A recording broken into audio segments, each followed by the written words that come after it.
Hey there. Today we're talking about home inspections. We find that the home inspection process is often the most intimidating part of the whole home buying process to buyers, especially our first-time home buyers.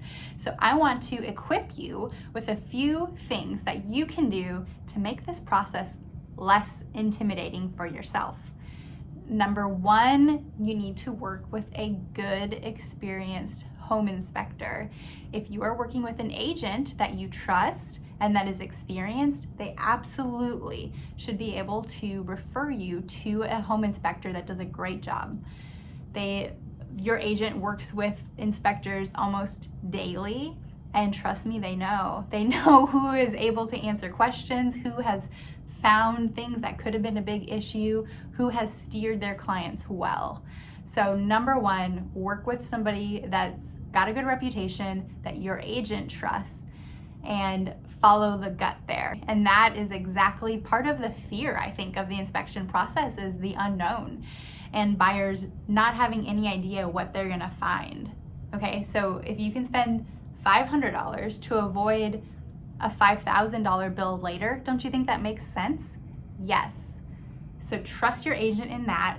If the home inspector finds something that looks like a cause for concern and they're saying you need a specialist out here, like that could be a foundation company, that could be a plumber, spend the extra money to get a specialist out and help you uncover if there's a problem there, and if there is, what it is, because this is your chance to renegotiate. So we say in our office all the time that every problem is fixable. It just depends on how much it costs and who's going to pay for it. Well, if you are finding that problem during your option period, here in Texas we call it an option period, then you have the opportunity to renegotiate with the seller and to hopefully allow the seller to help to pay for or completely correct whatever issue it is that you find. And if it's a big issue and the seller isn't willing to budge, then great. You can back out and you just avoided a huge expense later on. So know that here in Texas, the most common large issues that we run into are the roof, the top of the house, the foundation, right? So what your house sits on.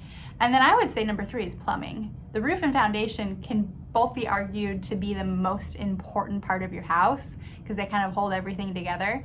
The plumbing I'm throwing in as number three simply because big plumbing big plumbing issues can be very expensive. I just had a $30,000 quote for a client for a plumbing repair. That's a lot of money for one issue. And by the way, plumbing issues can lead to foundation issues and all kinds of stuff. So make sure that those are taken care of. Make sure that you're working with an inspector that your agent trusts and has experience with, and let the inspector do their job. Trust them. At the inspection, we actually recommend you don't go and attend the full inspection. The inspector is going to be at the house for several hours. If you're there, you can cause an interruption, get them out of their flow, of their workflow, and they might miss something. Let them be, let them do their job for that few hours that it takes to inspect the home, and then meet up with them at the house at the end so they can show you what they've found. Ask them all of the questions. Ask them what looks concerning to them. They're telling you that something that they found on the report is super common and they can run into any house on this street and find the exact same thing.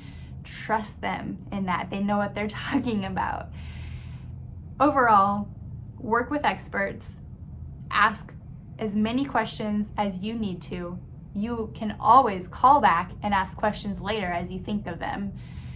Lean on that expert guidance and stick to the big things for negotiations. Do not try to negotiate on the small items. The seller has no obligation to make this house new for you.